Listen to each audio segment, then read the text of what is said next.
Après un long travail de restauration et de modernisation des installations pour raison de sécurité, le musée de la dentelle de Venise en Italie rouvre ses portes au public. La présentation des collections a également été entièrement revue.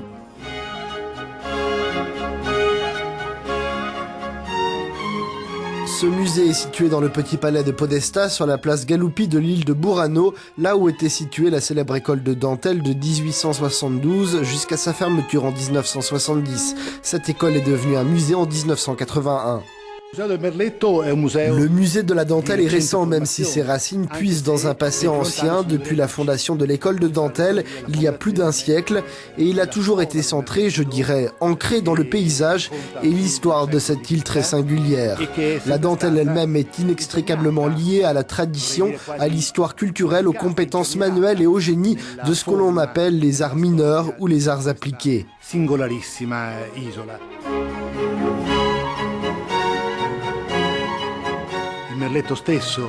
C'est un art qui s'est affirmé et qui est certainement une référence dans l'histoire de la ville.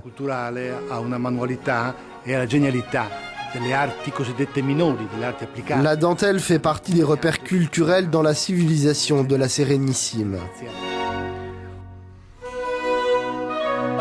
L'île de Burano constitue à présent le centre le plus important du nord de la lagune, non loin de l'île de Torcello. Lié à l'île de Mazzorbo par un pont en bois et à plusieurs autres îlots aux alentours, Burano est traversé de canaux, le long desquels sont disposées des maisons colorées. Outre les traditionnelles activités de pêche et de navigation, Burano a vu se développer le travail de la dentelle, faisant de Venise la ville par excellence de cette forme d'artisanat. Non seulement parce que la plus grande partie de son architecture présente des corniches couronnées de remparts crénelés et de façades chantournées, mais aussi parce que l'art de la dentelle a ses origines ici pendant la Renaissance. Burano est véritablement devenu l'emblème de cet art au XIXe et XXe siècle. En perpétuant la réputation de sa dentelle, l'île est devenue mondialement célèbre.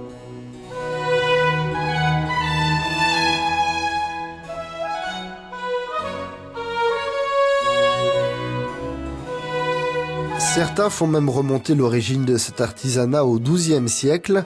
Sur les mosaïques vénéto-byzantines, on trouve en effet les premières versions de liserets dorés entourés de corolles sur les ourlets du manteau de la Vierge. L'école de dentelle de Burano est l'œuvre de l'aristocratie éclairée et de politiciens qui ont conçu ce projet pour améliorer la condition des habitants pauvres de l'île. Mais qui étaient les meilleures dentelières et quelles étaient leurs satisfactions ?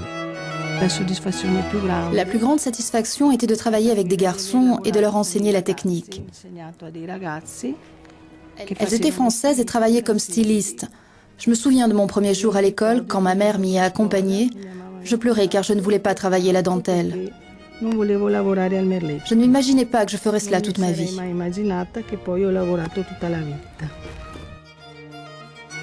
Quel intérêt porte-t-on à la dentelle à l'étranger ? L'unica esperienza che ho avuto tramite il nostro museo è stata di essere mandata in Turchia. La seule expérience que j'ai eue, c'est en Turquie.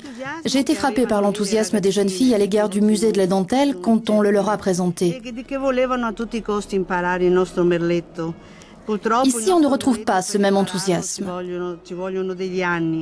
Ma l'entusiasmo che ho visto là, qui da noi, purtroppo le ragazzine non l'hanno più.